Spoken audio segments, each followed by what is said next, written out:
এখানে বোট বাজার পর্যন্ত জাম পার হয়ে গেছে আর আমরা কোনাবাড়ি থেকে এসেছি জামে হেঁটে দেখতে।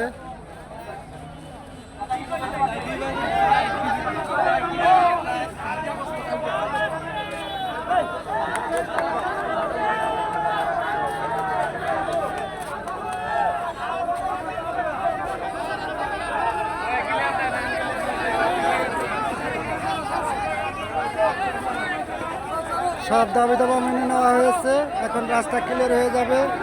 আপনারা যাই যে পান সে স্থানে গন্তব্য স্থানে পৌঁছে যান।